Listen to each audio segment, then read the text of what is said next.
20 years ago, Harrison Ford led Tommy Lee Jones through an elusive chase in the streets of Chicago. This week it's our turn, as we're going to check every henhouse, doghouse, and outhouse for Dr. Richard Kimble as we remake the suspenseful classic, The Fugitive, right.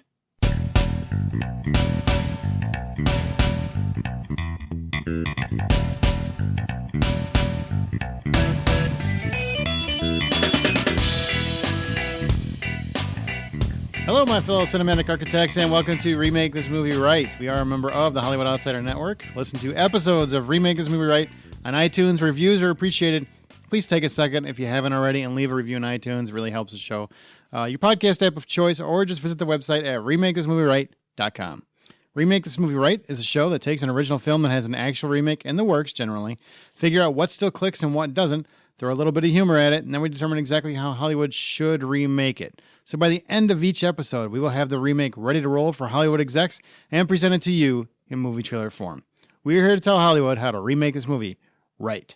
I am your host, Aaron Peterson, and joining me today, you might remember him from our Top Gun, Never Ending Story, and Jumanji episodes, Mr. Scott Clark. What, no cracks about me forgetting that I was on Jumanji this time? I didn't know if you remembered yet. I remember now. Yeah, because somebody just told you. Recently, on our, you might remember him from our Independence Day episode, The Last Starfighter, and our infamous Stephen King's It episode, Troy Heinrichs. When I die, I want to come back just like you. Why? Why? Because we're talking about The Fugitive, man, and it's a great line. Oh, yeah. I forgot about that. I've watched it like a time and a half. And just watch it? Man, I watched that, and then I watched the next one we're doing, and the next one I was think more into because I've seen this one so many times. I was kind of like catching a lot of the stuff in the other one, which I'll talk about in then probably the next podcast. I got you. You missed your stop. I did. Well, before we really get into this, I do want to play this clip because I'm sure this line is going to come up several times. So you got to hear the infamous line just from the get-go. Let's just get it out of the way. I didn't kill my wife. I don't care. Who remembers that when they went, I don't know if you went and saw it or if maybe you caught it on video. Like, did you guys see it in the theater? I saw it in the theater. You apparently didn't remember it. I remember that. Shut up. I remember that line. Did you guys see it in the theater? I did not see it in the theater. I saw it on, I think I watched it on TV the first time I ever saw it.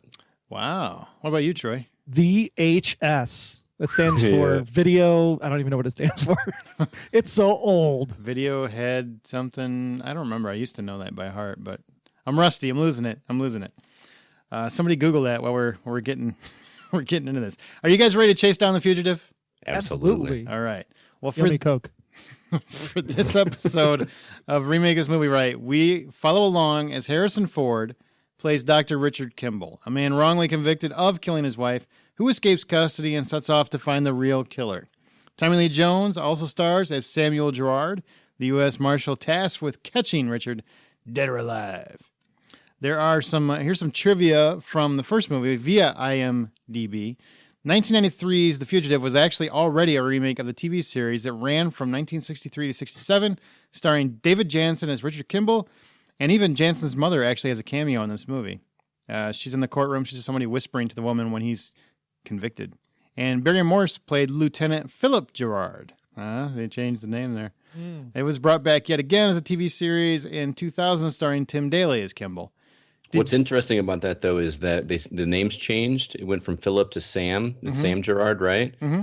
But what's cool is it's thought that this story, even the original Fugitive, was based on a real-life similar story where a doctor was accused of murdering his wife, and his name was Sam Shepard. So they lifted Sam from the actual story and changed it to Sam Gerard instead of Philip Gerard. Is that like Sam Shepard from Law & Order? It was a real-life guy. Oh, the guy in Law & Order is a real-life guy, too. He's a real person. Oh, he has feelings. They're not related to Jack Shepard, who is not a real-life guy, but is a doctor. Oh, my God. All right. Somehow there's a Lost reference in there. I don't know how that happened, but Doctor. You Video home system, by the way. There Video you go. home. There we go. Okay, I wasn't even close. All right. Did you guys ever? Your mind goes immediately to head. Yeah. Did you? It's not that kind of show, Scott. Did you guys happen to see the original series at all? No, I am much too young. I did not either, and I actually looked it up. Each episode was like 51 minutes long, and it went for what, 4 or 5 seasons? Yeah, it was 120 episodes or 120 episodes. That's all. Yeah. I did not watch it in the past, and I did not have time to watch the entire series before we're doing this podcast. Very disappointed in you, sir.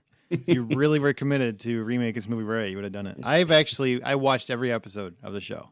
Like on air? You calling me old? No, I'm the same age. I'm roughly the same age as Troy, and so I watched it as a kid. He carries it better though. He dyes his hair quicker. I shave. Yeah, I can't shave. I can't help that. That's nature. I can't fix nature. I saw that show. I watched it as a kid. My mom got me into it. She loved the old black and white stuff, and so I got into that show, and I watched every single episode. I was dying to know, even though I could have skipped ahead, because I'm sure there was like you could buy all the videotapes or something. But I saw it on TV. I watched every episode on TV. Wasn't the final season in color though? I think so. Yeah. I mean, it's been a while since I watched it, but I'm pretty sure. Yeah, I think it went to color as it went on. Mm-hmm. Loved it. And David Jansen was just great. Just great. Okay, well, some trivia from the actual movie. Harrison Ford damaged some ligaments in the leg during the filming of the scene in the woods, and he refused to take surgery because he's a man until the end of filming so that the character would keep the limp. The limp can be seen in any subsequent scene where Richard Kimble is actually running. That's interesting. Is that method acting? What?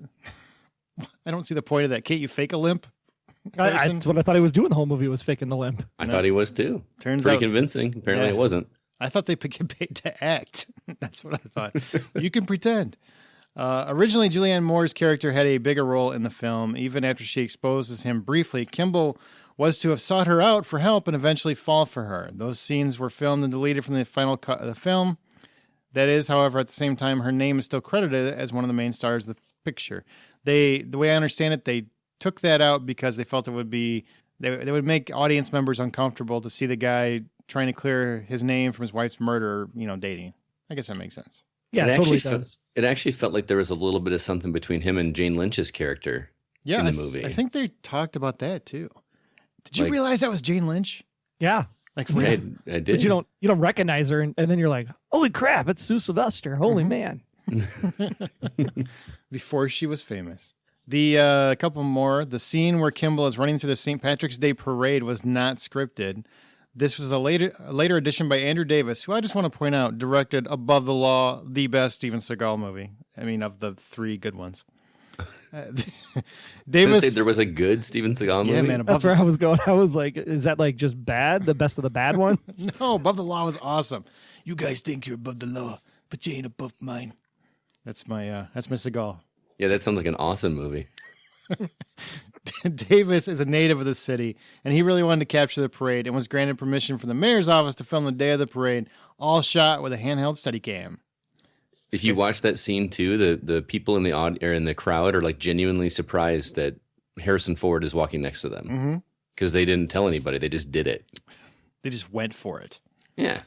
The character of I love this one. The character of Cosmo Renfro was supposed to die in the finale of the film. However, Joe Pantoliano, or Joey Pants as he's known in Hollywood, successfully lobbied for his character to be spared so that he might appear in a potential sequel. He indeed got to reprise that role in the sequel US Marshals. Didn't do too hot. A similar request by Celia Ward to have her character beaten into a coma instead of being killed was not honored. Kind of changes the whole plot of the movie, doesn't it? A little bit. Yeah.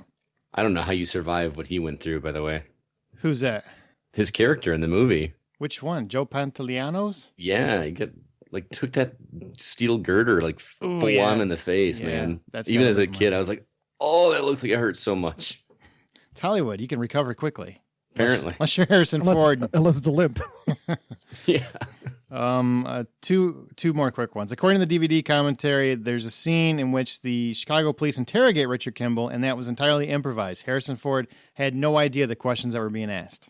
Oh, that's really cool. Mm-hmm. And the last one, which I think this is pretty cool if you're a big fan of the movie, which I think we all are. The train scenes were filmed in Dillsboro, North Carolina. The engine used, which was not destroyed, now pulls a dinner train. And during a ride on that train, props from the making of the film can be seen, including the prison bus and the shell of the engine that crashed into the bus. Dillsboro is next to the town of Silva, where the local hospital was used for filming of the hospital scenes at the beginning of the film and the ambulance getaway. So you can actually still see that stuff if you really want to. There was actually also 3 cameras that were destroyed during the filming of that scene too. He used like 13 to do it, and 3 of them were damaged to the point of being destroyed. Oh, wow. Yeah. Wow. Look at Scott. I'm proud of you, man. You did some research. I did. Speaking of, I have one other one. The infamous line that we just heard from the clip you played, where he says, "I don't care."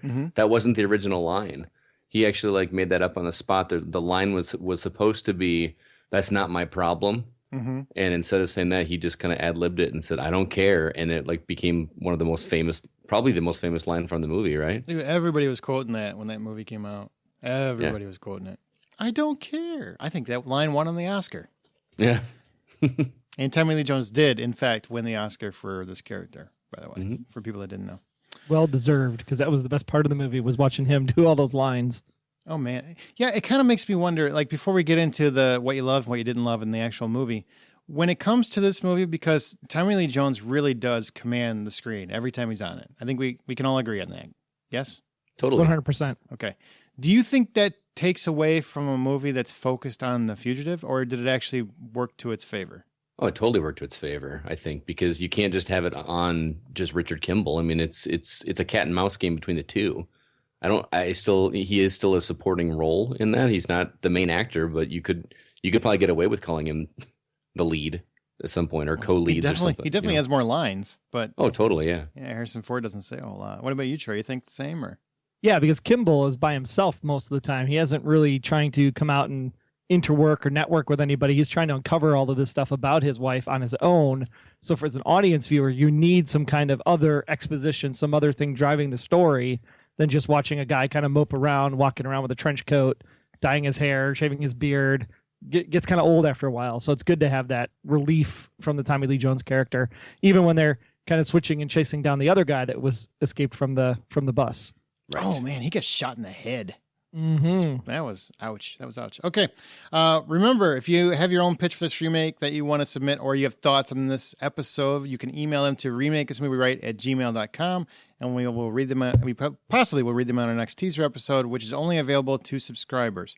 remakeThisMovieRight@gmail.com. You can subscribe iTunes or your podcast app of choice. Now let's get into the actual what we love or don't love about the original film, and to do that, we're going to transition with a nice little clip. Give yourself up. Now, tell me, where are you? St. Louis. So he showed up not dead yet. Let that be a lesson to you boys and girls. Don't ever argue with the big dog. Big dog is always right. Yeah, you've been right before. All right. Walter, this is Richard. Richard, Jesus. Why did you run? Running only makes you look guilty. I wasn't worried about appearances, Walter. Tell me where you are so I can come meet you and you can turn yourself in. I'm not going to turn myself in. I need help. I need money. I might be crazy, but that train sounds like an L. St. Louis doesn't have an elevated train. How do you know it's an elevated train? You know, I think he's right. I lived under an L for 20 years. No, well, then you can explain the difference in the sound of an elevated train as opposed to a train that's running along the ground. You must have ears like an eagle. Play that back. I want to hear the sound of an elevated train. All right, wait a minute. Now, what cities have L's? New York's got an L. Philly. We do. We got an L. Milwaukee's got an L. Hold it right there where the lawyer says that he sounds guilty. There's bells in the background. There's a guy on a PA. I want to drop everything but the guy on the PA. Can you do that? Yeah, I'll try it. Hold on, Sam. Okay. Walter, this is Richard. Richard. Yeah, right there.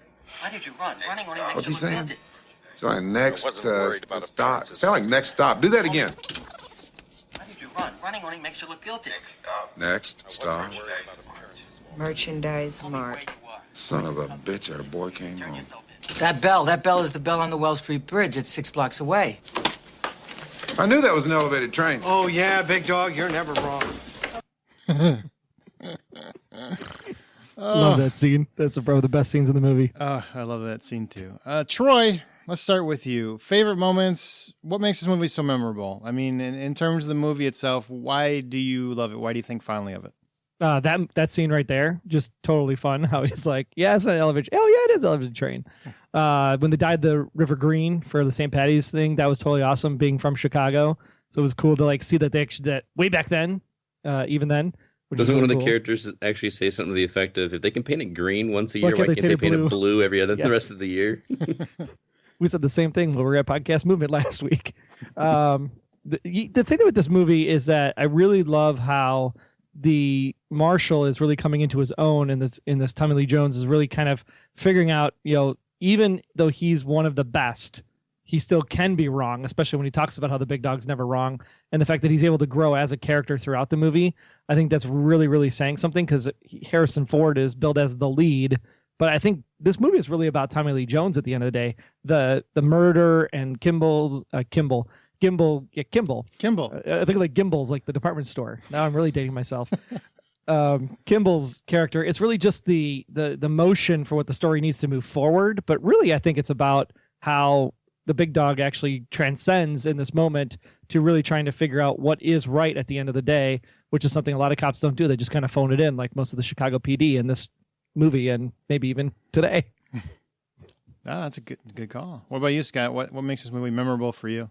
Well, outside the character stuff that Troy mentioned already, or we talked in the intro, the mystery aspect is genuinely interesting. I mean, especially because Kimble is such a likable character. Like, you kind of are rooting for him because you know that he's innocent from the flashbacks and things that we've seen that nobody else has seen but him.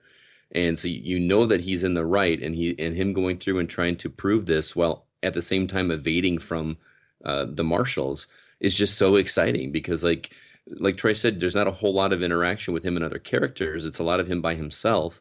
But like watching how his mind works and seeing him uncover these things and just kind of piece together what's happening was just really intriguing from a mystery aspect. I also, like you guys said, I love Tommy Lee Jones. His character is like such a no-nonsense character, but also growing at the same time.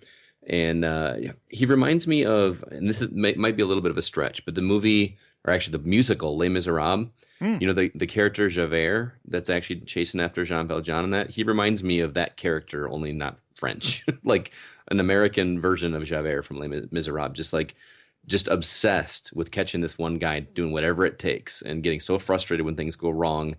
And I thought that comparison was kind of interesting. Scott read my remake notes already. Dang it. Yeah, I had Les Miserables on mine too. Yeah, let me write that down. Les Mis. Tommy Lee Jones is kind of, for me, it was really, really hard. The first time I saw it, I loved his performance, right? But I was coming from a guy who watched the entire series. I love that series. It's one of those things where it's kind of like when Star Trek takes to the screen. People they expect certain things. So for me, Gerard was a compelling character in the series, but he wasn't. Kimble was the guy. Kimble was the guy you identified with. And every time throughout the movie, I'm like, man, Harrison Ford's doing the best he can with what he has, but really, Tommy Lee Jones is just making it pop. And then, I rewatched it because I loved the movie, and I saw it again, and I'm like, you know what? It's not really that way. He has most of the scenery. He has most of the opportunity to chew on the dialogue. But Harrison Ford's actually doing more with a lot less. Like, from the get-go, the fact that he's Harrison Ford makes us identify with him, which is what works brilliantly. And then as he goes through the movie, he has so few lines, and you have to still be with him through the whole movie, which we are. And that's so impressive, and he gets very little credit because I think Tommy Lee Jones has the showier performance. But they both really blew me away, especially on the second rewatch when I got rid of all my expectations of what I wanted from the series. And it was good. And my other favorite part about it was I was really petrified they were going to make it a series the first time I saw it. I was petrified because, see, the TV series, he never got him until the very, very end. So, I mean, you had 120 episodes of him being seen as the guilty guy getting away with it or on the run and whatnot. And I thought it was going to be, because it's Harrison Ford, and every movie he did turned into a series, everything. So I was worried that if this was successful, they were going to leave it open-ended and not actually give me a resolution, where they actually closed it. And you got a real definitive ending. He caught the one-armed man by the end of the movie, and I loved that because I was so afraid they weren't going to do it. So just love everything about the movie. Now, Aaron, I want to ask you, because you're the only one here that's actually seen the TV series, and you said you kind of had these expectations. Like, how do they differ? How are they alike? I mean, obviously the base story is the same, but what things do you miss, or what things were alike? Well, Philip Gerard let's just call him Gerard. It's really the same character. They just changed the name because he's going from a lieutenant to, US Marshal, whatever. He was more obsessed with everything. He didn't really get into I believe he's innocent till like near the end of the series. And so it was really, I mean, he was just a really good cop who wanted to catch this guy. This guy got away, and he wasn't going to let him get away because in his heart of hearts, he's a convicted murderer. Let's find him. And the biggest change for me, and it's actually one of the things I don't like about the movie, one of the very, very few things, is that in the TV series, Kimble, you know how, I know, Scott, you and I talked about, you really loved how he helped that kid in the hospital, right? Yes. And but it was very, very brief, maybe a couple minutes, something like that. Or maybe not even, maybe a whole minute, maybe. Well, the series, every episode was like that. He would basically get to a town, and he would assume a new identity, and he would end up helping somebody in town in some way, whether it be fending off somebody who's hurting someone else, or he helps somebody out of a predicament, or something along those lines. He would help them in some way. And then Gerard would get close generally, and he would have to move on. Or it would be him trying to get to the one-armed man and getting closer to him, but he would throw all that aside to help someone. I mean, that's just who the guy was. He was the ultimate good man to a degree, the ultimate good man who was wronged. And he will always do the right thing because that's just who he was. And they have that a little bit in the movie, but it wasn't as much as I was expecting. Like most of the movie is him just trying to clear his own name. And he helps the kid real quick and that sort of thing, but he doesn't really put himself at risk. I really wanted a few more. I wanted at least one or two distinct opportunities where he really put himself at risk to possibly be caught just to help somebody, if that makes sense. That's really the main complaint I have about the entire movie. Did you guys have any complaints? Anything that you didn't like, or you wish they had done different? The jump from the dam, as cool as it is, it's like totally not believable. And it looked really, really bad when you watch it now versus 1993. Because it looks like he just fell head first. It's obviously a dummy. Yeah. Well, he is so far up in the air that you wouldn't be able to clear it physics-wise, jump out far enough to be able to get enough distance away from the wall. Mm-hmm. And then when you hit that water, the water's going to rush you right back into the wall, so you'd break your back. Or don't you bring science into this podcast? Come on now. Just wasn't believable. Come on, Neil deGrasse Tyson. Let's have some fun with this. Anything else, Trey? Or is that the big one? It was just damn long. I mean, we say we want longer movies. We don't want like the hour and a half, hour, 40 minutes, but 2 hours and 10-minute runtime for this thing. I just felt it could have been done in like 135, 140. You'd be cutting a lot of the movie to yeah, you would. That's one I don't mind the length. I was actually like intrigued from start to finish with this one. Yeah. No, because it was just so much like the first 45 minutes, like just flies by, and it's just so action packed. And then you get into the whole like, okay, now I'm gonna uncover my name, and it's like watching like CSI or something. It's like, you know, I mean, if Tommy Lee Jones isn't in that second half of the movie, the second half of the movie is terrible because it just whoa. Let's go easy. Let's go watch Fantastic Four, and then we'll talk about what's terrible. True. There's nothing terrible in The Fugitive. Maybe a little slower than you would like, but terrible. It was slow compared to the first 44 minutes. I'm intrigued, right? The black and white shots that they do, the where he's kind of like talking to himself. Find the man, and he wakes up under the leaves kind of thing. There's just so much like cool stuff that happens in that first 44 minutes, and the rest of it just feels like procedural television. So for me, I'd like a little bit more concise story, maybe hour 45, hour 50, and I think you can accomplish the same thing. All right. That's fair. I mean, you're crazy, but that's fair. Scott. Just the artistic front end of it was just so much more interesting from an artistic standpoint than what the second half of the movie actually brought to the table. I can see that a little bit because I think when the conspiracy finally does start to get unraveled, I've seen this movie so many times, and all I can really tell you about that mystery is these guys were trying to release this drug, and there was like a conspiracy and signatures done, and he was framed, but I don't feel like I ever really fully grasped how that conspiracy worked or why it had to be that intricate. Yes, exactly. Yeah, I think that could have been done better. Yes, I agree. Yeah. What about you, Scott? Anything else that could have been? Well, one thing that kind of bothered me is as interesting it was to watch him uncover this information and evade police. At the end of the day, he is a smart guy. He's a doctor. I get that, but how is he going to know how to navigate a hospital's computer system that's not his hospital? That always kind of bugged me. Like how does he have the wherewithal to do all that? He's a doctor. He's not a detective. You mean even You know what I more than renting an apartment from a drug dealer? Right. Yeah. That too. That's so bright there, dude. Yep. Well, he didn't know. Yeah. I mean, I guess What's he gonna do? Did you see the guy? No, I'm just kidding. some stereotypes are real, Troy. Profiling. Also, he was super elusive and slippery and resourceful. You know, to evade U.S. Marshals so consistently, like Yeah, the goody two shoes doctor was pretty good at that. Yeah. like just so good, almost too good. I mean, it was. You're obviously rooting for him. You want it to happen, but like, come on, what doctor is going to be that good at that? My biggest issue outside of the one I already talked about, which is a series problem, but I think the movie's great to me. Troy can whatever he can jump off of that bridge. I'd say it wasn't bad. I just said it was long. I love it, but I do think the conspiracy was weak, and I do think the wrapping up of it was kind of forced to a degree because I don't know. Rewatching it, especially, you know, because I think when you rewatch it for this podcast, we kind of are looking at it a little bit more critically than we were when we're just enjoying it. Mm-hmm. And when you really see it play out, all I kept thinking was, okay, the way that he actually caught everybody, couldn't he have hired he had money. Couldn't he have just hired a cheap PI to figure this out when he was on trial? I mean, it just doesn't seem like the information was that hard to come across. Yeah, it wasn't that hidden. Yeah, it wasn't really that hidden. Any detective that's even moderately good at his job would have been able to track that stuff down. Yeah, and I get that they were focused on him and they had enough evidence on him, but I mean, he had money, so his lawyer could have hired someone. I mean, I just felt like that part didn't. It's one of those things where I just let it go because I want to enjoy the movie. But if I really sat down and looked at it, I think that could have been tightened up. I agree. Just my opinion. I think you just agreed with me. I did. Down. Not about the pacing, though. I think the pacing works great. I like how they go back and forth between Gerard and Kimble.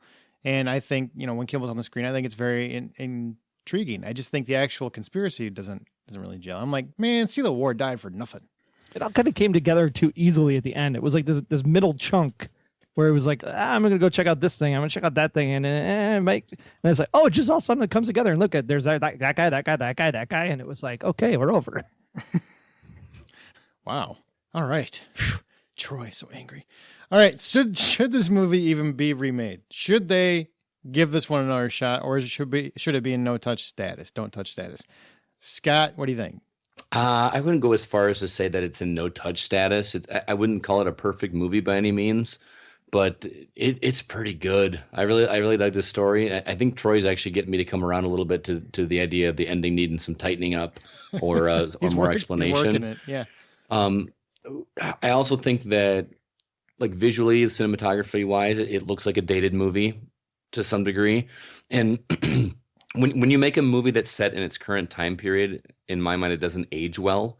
Like, if you make a movie in the 80s that takes place in the 60s, that's fine. Mm-hmm. You know, because it's a period piece when it's made.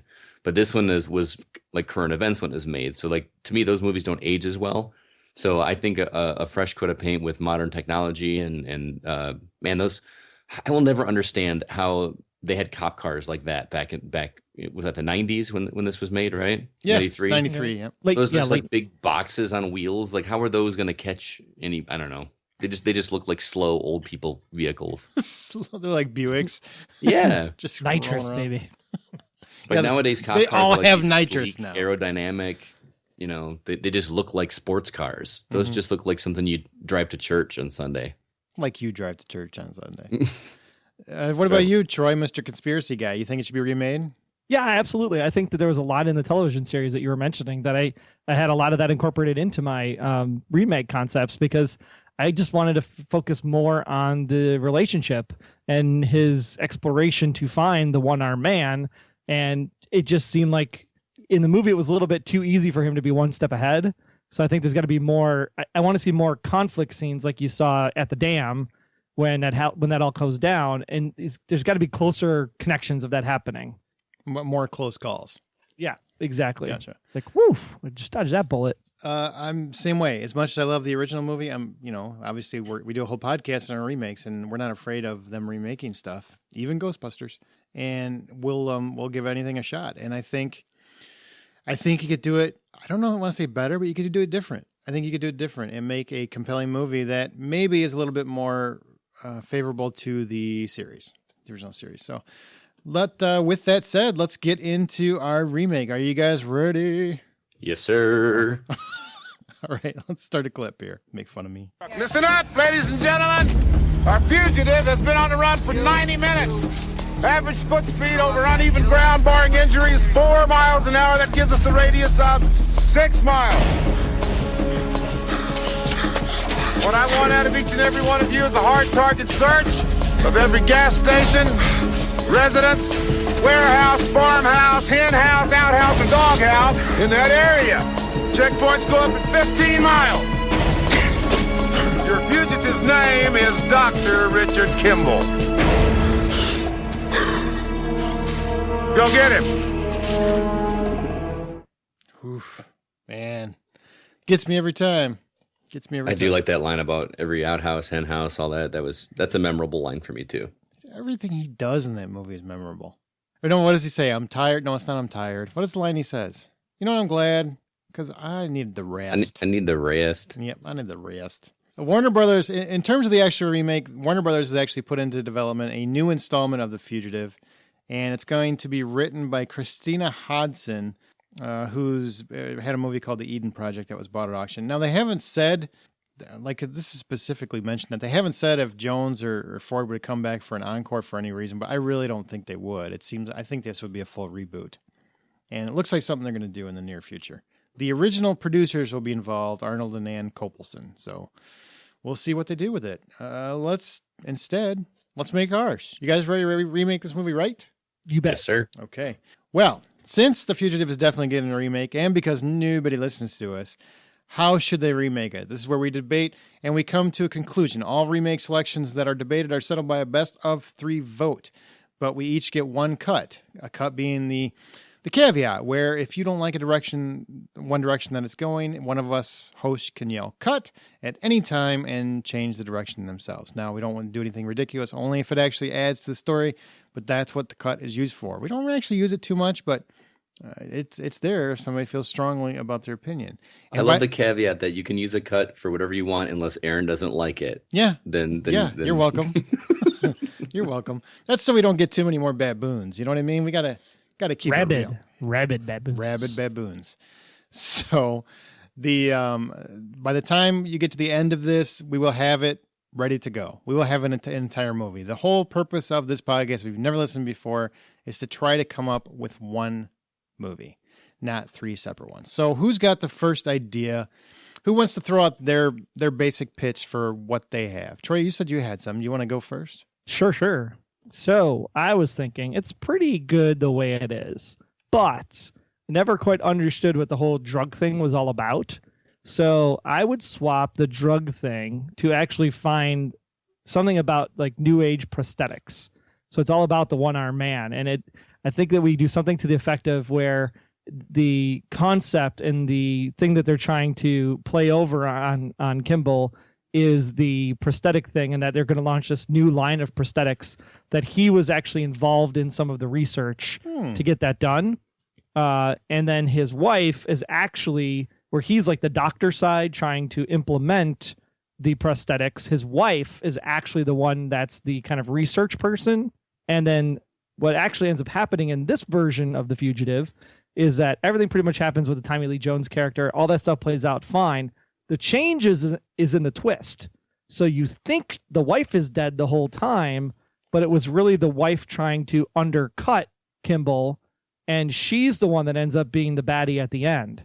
And then they have to go head to head in order to figure out who's going to win. And then maybe eventually he ends up killing her in accident, right? Like they get pushed into that ceiling scape or whatever, and it's the fall through the ceiling scape that ends up killing her. But the Tommy Lee Jones character is there, sees it happen, and understands what goes on. So that's why he doesn't actually get, arrested or whatever at the end of the day. We'll call him Gerard, not the Tommy Lee Jones character. How about that? Because unless you're going to have him come back. I have a hard time saying Gerard. Like Jared. It is 2 syllables. Gerard. So your idea is, I like the new age prosthetic thing, and the wife was a researcher, but then you went to basically she's the baddie. So you're kind of taking a Mission Impossible approach where the character that was beloved and everybody felt sorry for in the series is now the villain. So is she not dead? I mean, obviously she's not dead at the beginning. Is she fake Right. or death? Like you don't see her until like the convention at the end. Like the reveal that he's trying to figure out is like, holy crap, she duped me the whole time. And then So what is he confronts being her. framed for then? Well, everybody assumes that there was a murder. She like falls off the grid, disappears or whatever. Like all the cops do the investigation, all the DNA, everything that was placed is all set up to be like she's dead. And then she's the one that's kind of like the fugitive, if you will, disappears, falls off the map. He's the one that's getting framed for it. And then he has to prove that he didn't actually do the killing. And it was really this one-armed man that they kind of tested on or whatever that was the infiltrator that kind of helped perpetrate the whole thing, because he's actually the partner in the whole thing, so that he can actually get some kind of prosthetic enhancement in order to make his life better. That's interesting, because with this having been already a TV show and now a movie, you got to have some kind of twist that's going to shake it up enough to still keep you interested. Because if you already know the story, you're not going to be surprised. I mean, especially with the TV series, it probably was like chipping away at that story little by little, revealing so little as you go. Mm-hmm. So I kind of like that it does something different like that. It's completely unexpected. But do you worry that might be kind of like like you said, Mission Impossible? It's been done more than once, right? Well, in a way, maybe it pulls a little bit from Tommy Lee Jones and pretty much the same character. What was the movie? Ashley Judd, Double Jeopardy. Double Jeopardy, yeah. Yeah, maybe it's a little bit of Double Jeopardy mixed with The Fugitive. It does sound like Double Jeopardy to a degree.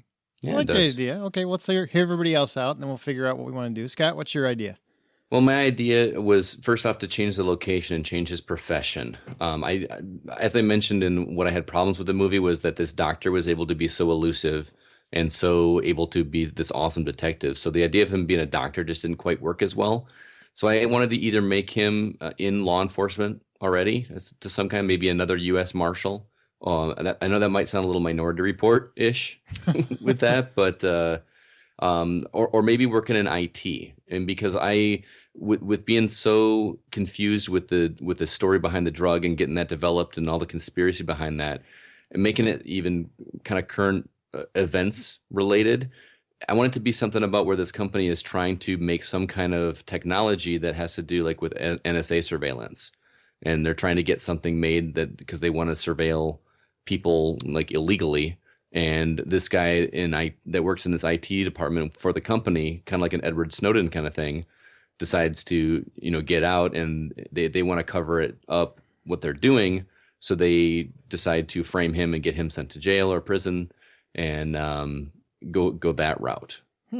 So kind of like The Net with Sandra Bullock. You know what? I haven't seen that, so I if that story has already been done, I feel really stupid. But No, don't feel stupid. It's a great man. movie. Don't feel stupid. Every story has been done in some way or Right. some form, man. And the other big change I wanted with that is that it did take place in Chicago, which, like Troy mentioned, I like because I live near Chicago, so it's kind of cool seeing the city that I'm nearby. I wanted to go international because that's what fugitives do: is they leave the country, and it could be like some exotic location. I don't know how that works with jurisdiction because you're not going to send a U.S. Marshal, right? No, you wouldn't. No. So who do you send at that point? What agency would Jason Bourne? That's Yeah. who. Jason Bourne, maybe Ethan Hunt. I don't know. That's two Mission Impossible references in one episode. But to me, that seems more diabolical than trying to release a drug, which I never really understood. Why was that such a bad thing that they were trying to do? They're just trying to make money off of this drug. They're trying to get the trials passed through or something like that. And I don't remember. Right. It's really too to cumbersome. me, a company that is trying to get some software or technology or hardware out there where they want to be able to spy on people and get away with it, and they're trying to cover that up, seems more, like I said, time sensitive with today's politics, and it feels more personal. Mhm. We don't want people watching what we're doing, kind of thing. Okay. So I like the international aspect, because then you could have U.S. Marshal Service working with like Interpol or somebody, Mhm. kind of like that, versus like the Chicago PD, and like one of them. I don't know if you have to say one's bad or good or incompetent versus the other, but I do like that kind of angle to it. And then maybe where the technology comes in is that maybe the prosthetic is like an android, like the beginning of an android concept, where Mhm. it's literally You always have to go sci-fi. You know that? it's not sci-fi, dude. It's real. It's kind of when sci-fi. when things are existing today, it's real. It's not science fiction anymore. It's Science like fact. 3/4 Heinrichs. We're almost at full Heinrichs. Well, remember there's a movie that's either out or is coming out soon where like everybody has all these prosthetics that are on them, and then something activates, and everybody that has these prosthetics are now like the bad guys. You know what I'm talking? Have you seen that trailer for that movie? No, but I like it. I want to see it. Like everybody gets like artificial limbs, and they're kind of outcast by everybody because the technology is so advanced that it almost becomes like an AI. So they almost have to like be segregated from the rest of society because they have these prosthetic limbs, and everyone kind of just like leaves them alone and won't talk to them, almost like a race thing. And then at some point, somebody in the government flips a switch, and all of these people that have prosthetics now become like their army or something like that. Maybe you could go. I'm stealing another movie's idea, obviously, but no. I Robot without the robots. Yeah, I Robot arms. I Robot limbs. There you go. Okay, so we got two. My idea was for me anyway, just as the TV show fan. There are three things that really define the Fugitive to me. He has to be a doctor because he was a caregiver, and that's kind of why he was such a caring guy. Or that's right. His wife was killed by a one-armed man, and he pursues the killer. That's the three things. But I did want a bigger conspiracy because I do agree that was a problem in the original movie. And it was even a kind of a problem in the series, just because when something's drug out that long, it better be a lot deeper than it was, and it was really simple.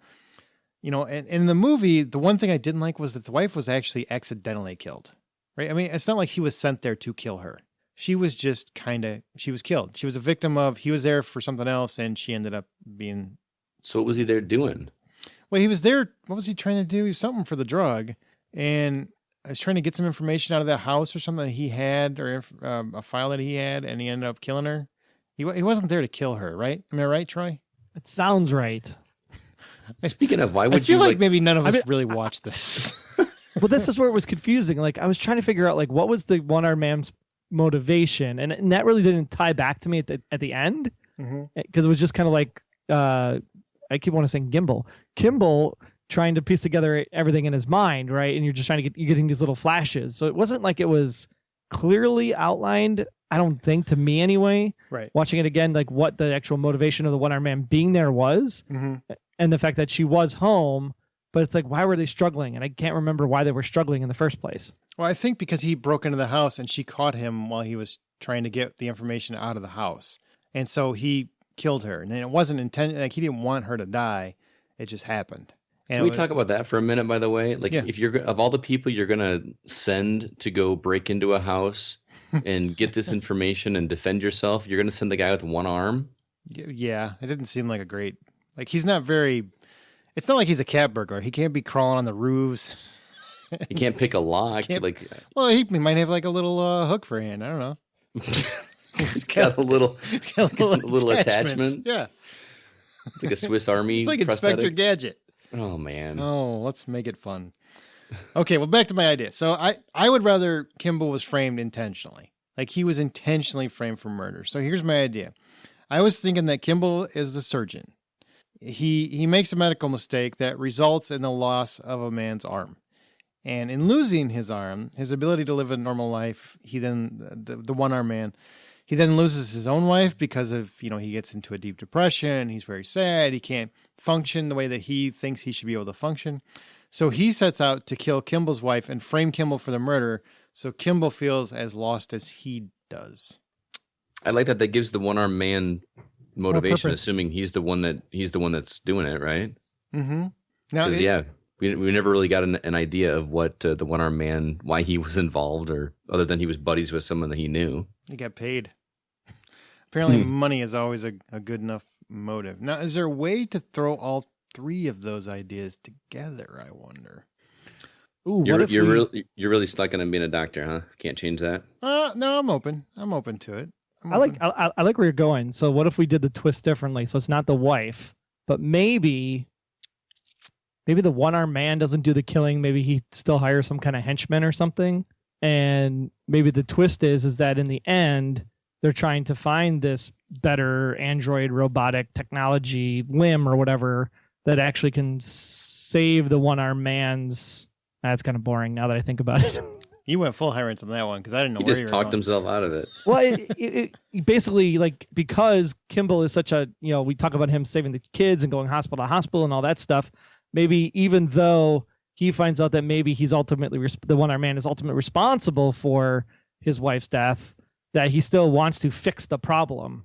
And so he tries to get him the better prosthetic that he needed in the first place.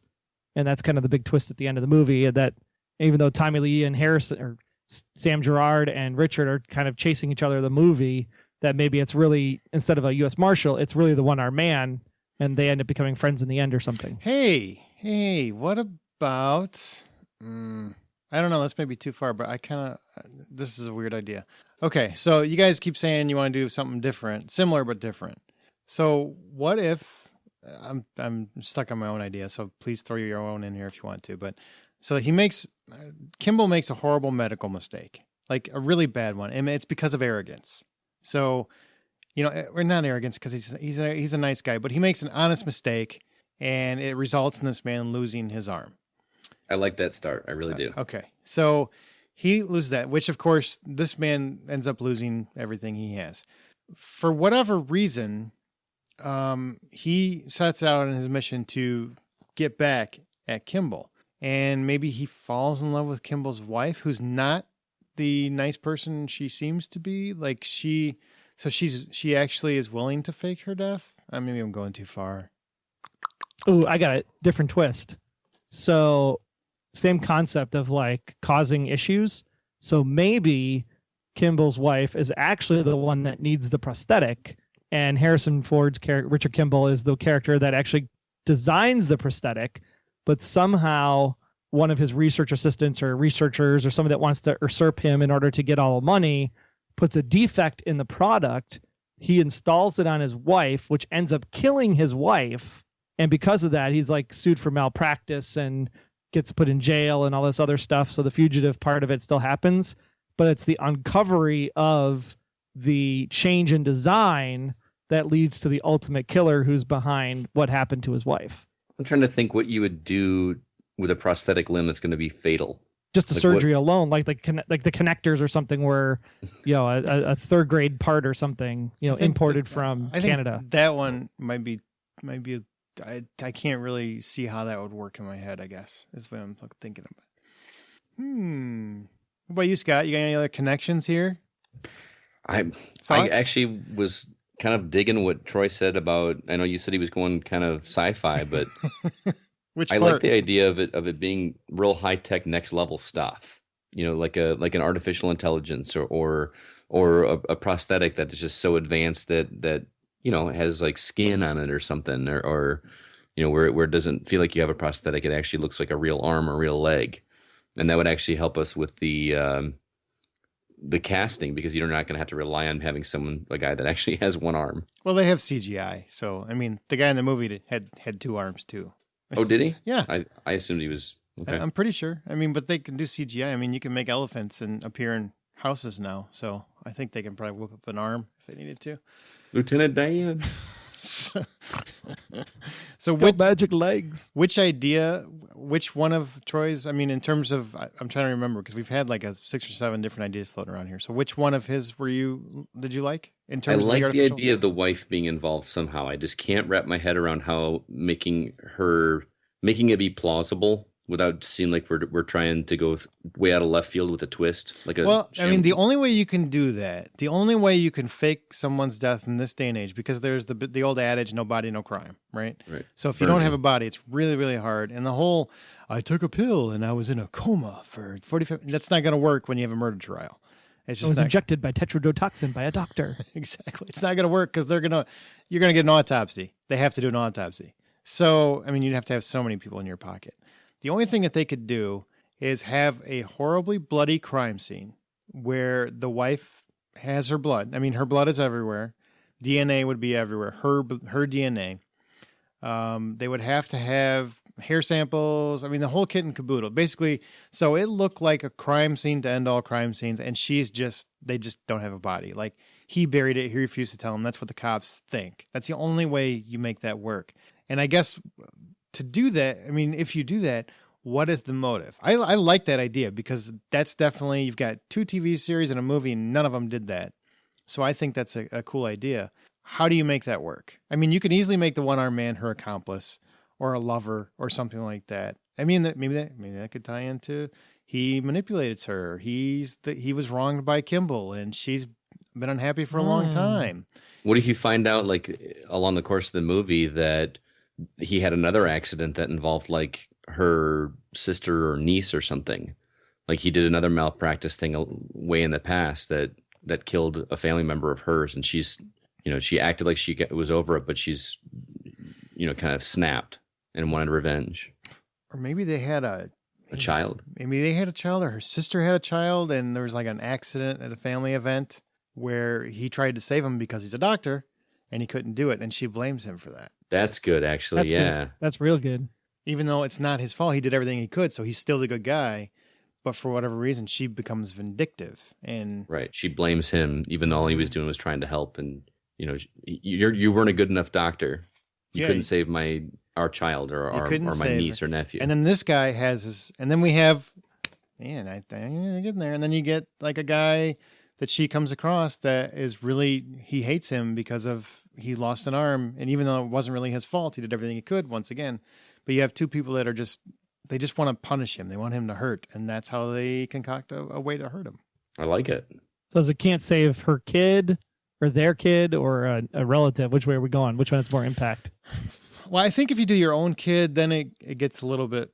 I mean that would work too. I mean that puts her emotion a lot more heightened, right? Mm-hmm. Is that too far? And you could kind of allude to it before you reveal that fact. You just kind of drop these little hints about we had this kid and we don't anymore, or they have a conversation, just briefly touch on it, so that you're not, it's not like staring you in the face. It's still a surprise by the time that reveal is made. And then we can bring it all full circle with Scott's idea, and he actually has to go international. He has to go out. He has to leave the country because they left the country. Because his wife, in order to stay dead, basically had to go to another country. And that's where Mr. One-Armed Man went to meet her, and now they're off having their own grand old time. And that works. That's where he goes. And you can pick the locale, whatever sexy locale you want to go to. So Richard can't save the kid. That scorns the wife. The One-Armed Man is scorned from a malpractice suit. Yeah. Right. They're both upset about that, which made him a cripple, basically. Mm-hmm. So and that's how they connect. Because are they secretly lovers? Either way, I would say yes. They connected because of both of their obsession and hatred for Kimble, even though it really wasn't his fault. He's a good man who they just blame for wrongs in their life. Like she's actually, maybe she was never a good person to begin with. She was a gold digger, and he's a doctor, and she just wanted the money, and you can make her like that, or you could just make her someone was broken, and that child, losing a child, broke her. So but she hid it well. But she hid it well because she wanted him to suffer, and she didn't feel like he suffered the way she suffered. Right. Because he handled it better than she did. So Richard can't save his kid, causes strain in marriage. Later on, a one-armed man is made crippled by Kimble in an accident, and then somehow they end up meeting, and they together concoct a plan that we don't see off camera and flee the country. Or they flee the country assuming they're lovers, but we don't know that there's a plan behind it. Yeah, I think the way you would do that, the way you would really make that work is you just show, like, you open the movie with the tragedy with the child, where he tries, and that puts a riff in the relationship. Then you fast forward however many years, and then he comes across this guy who he's popped up a couple times in the first 5-10 minutes where he's showing up at Kimble, blaming him for losing his arm. And Kimble will tell somebody off camera, an assistant or something, there's nothing I could do. I mean, it was lost before it ever came to me. I tried to save it. I couldn't, it was dead flesh, whatever. And then he comes home to tell the wife. The wife is like, oh, this is twice that you've caused harm for people. She can't take it, so she commits quote unquote suicide. No. I don't think you do that, because you got to be framed for murder. So I think he comes home to the crime scene. Like, he comes home to this bloody crime scene one day after this guy has has threatened him once or twice, or has gotten in his face before, we've seen in the movie. He comes home one day to a bloody crime scene.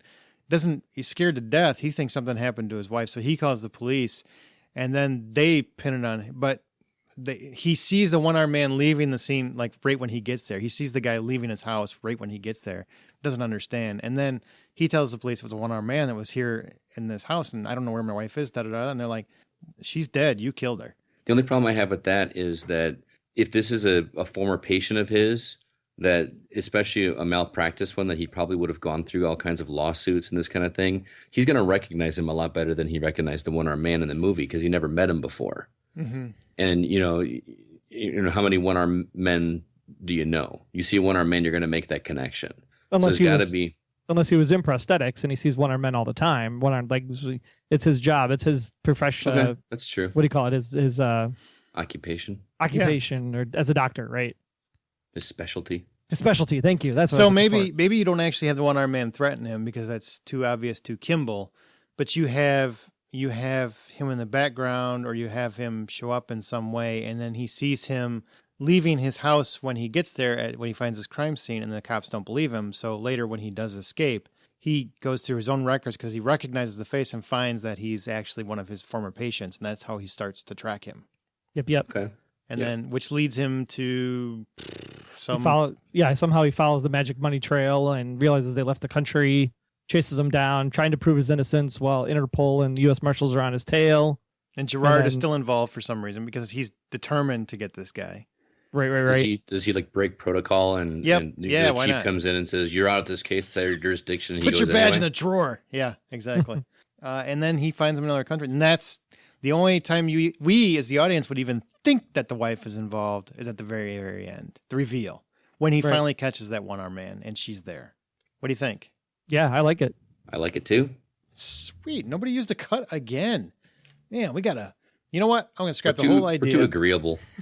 I know. We're too busy making a real movie. Why doesn't Hollywood work like this?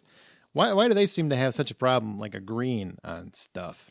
Because they lead marketing and then story. Okay, well, I like that. We went from, I like the robotic arms. Can he still have that high-tech arm, just so it's kind of cool, like when in the final fight? Yeah. Why not? Go full hindrance on that bad boy. Knocks him out a few times with it, yeah. Oh, yeah. Maybe it's got like a grapple or something. Just Inspector Gadget. kidding. Yep. Penny, give me my arm. Okay, so who would direct this masterpiece that we're about to make? Who's got an idea for a director? My idea is Christopher McQuarrie, who did Jack Reacher and Mission Impossible Rogue Nation. Just high tense action, quick paced. I think he's good with that stuff.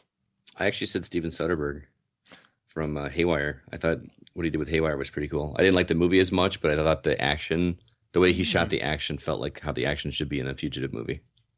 I like that. That's unique. What about you, Troy? That'd be different. Who do you like, or pick one of the two? Either one. I do like yours, Aaron.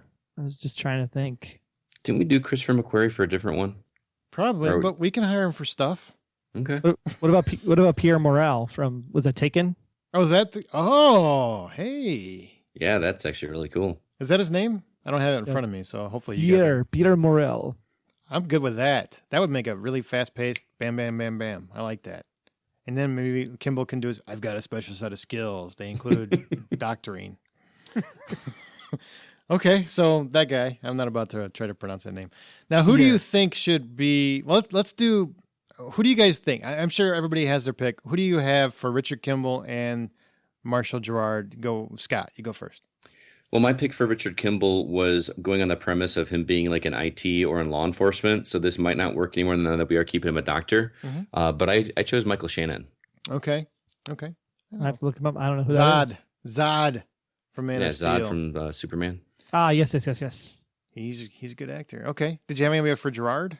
Yes, I had either Leonardo DiCaprio or Javier Bardem. I like both of those. Bardem would make it dangerous, that's for sure. Right. DiCaprio would be more fun, though. He'd be more... I just want to see him yell. He's good at that. Nobody yells like Leonardo DiCaprio, like angry yelling. I agree with that. He's so focused.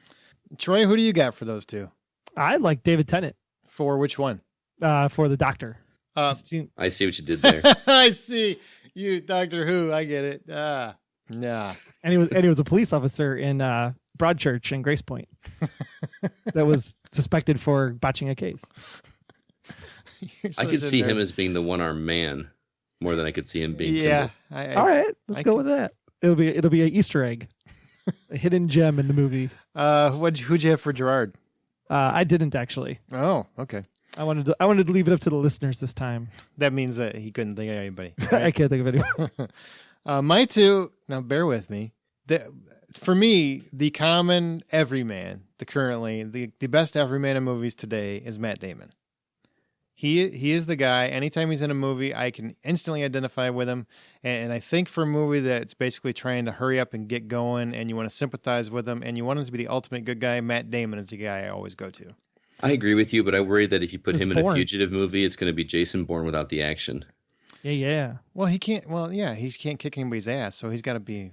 But that's what makes Jason Bourne exciting. Well, see, and this is what I use my cut. Wow. Anybody but Matt Damon. Hey, God, you suck. Let me finish what I was going to say though. This is a good idea for Gerard.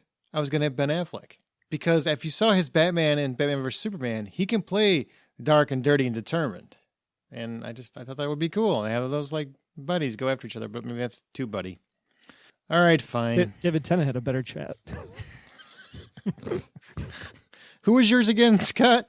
For Gerard? Yeah, no, for Kimble? Yeah, Kimble. Michael Shannon. I guess we're going Michael Shannon then. All right. Michael Shannon, I kind of like DiCaprio as the guy though.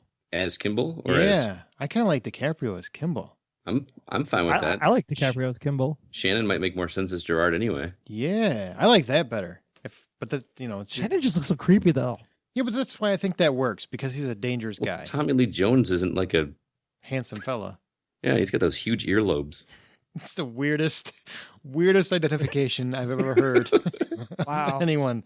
He's got weird earlobes, man. They're weird. Okay, so DiCaprio as Kimble and Shannon as Gerard. I like it. Works. Did you have any ideas? Since that was your idea, Troy, I'll just let you float it if you know anybody. Did you have anybody in mind for the wife? The vindictive wife? Emma Stone came to mind. She might be too young. Well, DiCaprio's not. Yeah.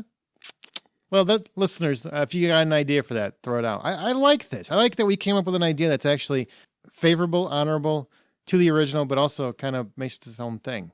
Yeah, I guess it just depends on how casting with DiCaprio you want to go, right? If it has to be reasonable. I mean, Diane Lane could play it really well too, but I don't know if she's outside the age range? bracket at this point. We're not ageist here at the remake of this movie, right? Yeah, she's good. She's gorgeous. Why not? Because I think she'd be great in that role. I love Diane Lane, man. Always have. Stand Diane Lane. What? I can't stand her.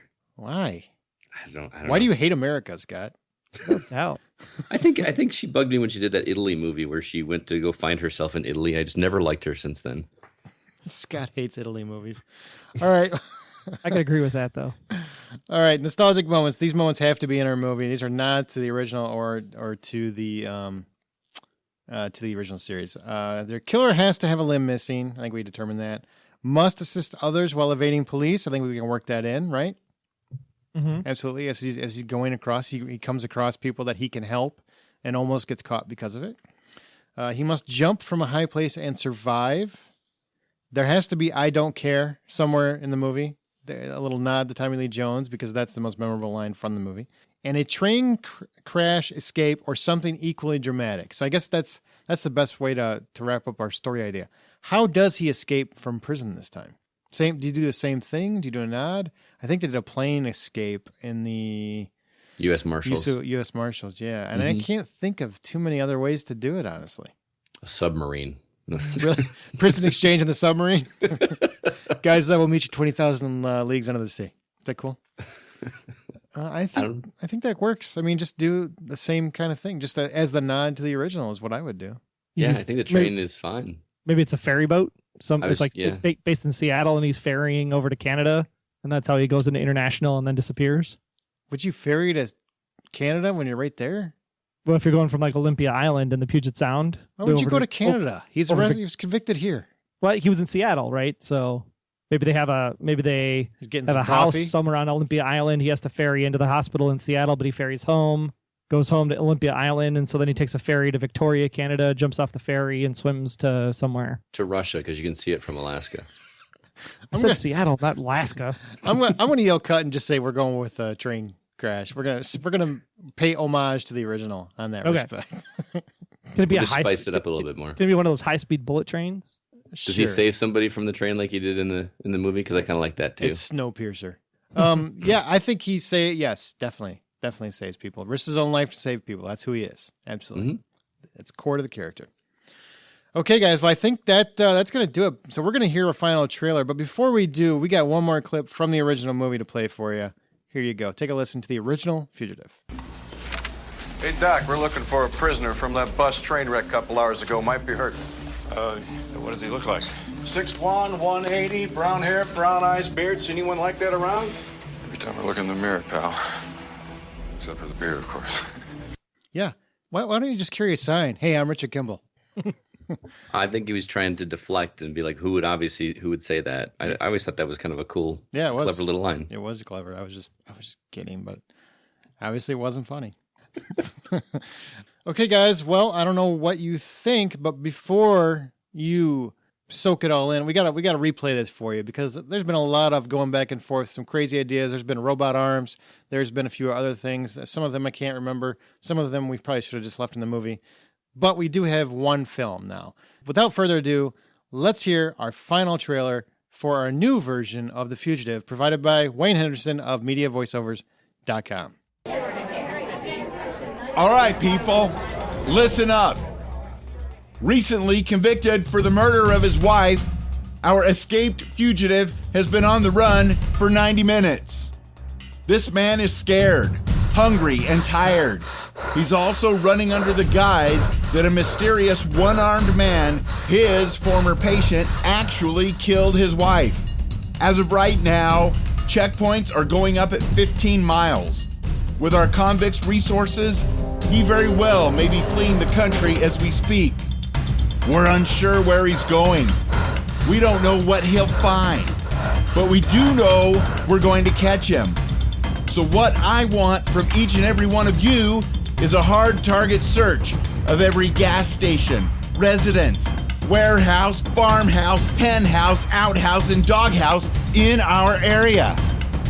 This fugitive's name is Dr. Richard Kimble. Next summer, go get him. Great job, Wayne. Awesome. Nice. As always, beautiful.